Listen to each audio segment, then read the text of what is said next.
Si vous êtes nouveau sur la chaîne, n'oubliez pas de vous abonner et d'activer la cloche de notification. On commence. Devenu le plus grand ennemi de Francis Ngannou, Dana White voit évidemment d'un mauvais œil le combat à venir du Predator contre Tyson Fury. À quelques heures de l'UFC 294, le patron de la Ligue de MMA s'est d'ailleurs encore permis un message très clair vis-à-vis de l'affiche de boxe anglaise, particulièrement attendue. D'un point de vue médiatique, il s'agit sans contestation du combat le plus attendu de l'année. Dans une semaine, Francis Ngannou fera ses grands débuts en boxe anglaise face à Tyson Fury, dans un véritable choc des titans. Une affiche absolument monstrueuse malgré l'inexpérience du Camerounais dans cette discipline et qui est teasée absolument partout sur les réseaux sociaux. Au-delà de l'enjeu sportif somme toute minime puisque Fury ne mettra pas sa ceinture en jeu, l'événement devrait surtout représenter une véritable fortune pour tous les parties concernées. Ngannou à lui seul touchera plus d'argent paper ce combat que durant toute sa carrière à l'UFC. Une belle revanche pour le Predator alors qu'il a quitté la Ligue de MMA, car celle-ci ne souhaitait rémunérer mieux ses pensionnaires. Dana White veut éclipser les recettes de l'affiche Ngannou versus Fury.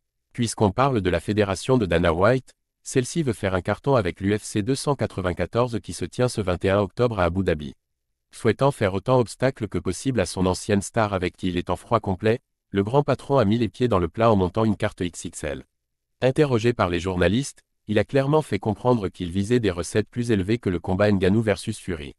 Dana White, je l'espère. Je l'espère certainement, ouais. Écoutez, soyons honnêtes, sans écraser personne ici, ce sont les meilleurs combattants du monde dans ces catégories de poids, et c'est ce que vous voulez voir. Je veux dire, vous voulez voir les meilleurs se battre contre les meilleurs.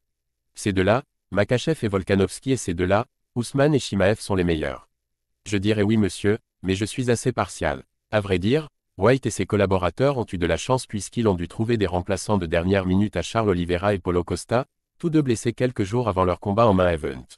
Volkanovski et Ousmane sont cependant de sacrées alternatives. Preuve que le businessman fait tout pour éclipser Ngannou, il s'est encore permis une grosse crasse à son égard récemment.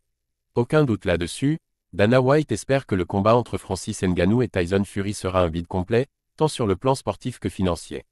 Dans le même temps, la carte de l'UFC 294 semble encore plus prometteuse que celle d'origine et on peut s'attendre à une soirée mémorable à Abu Dhabi.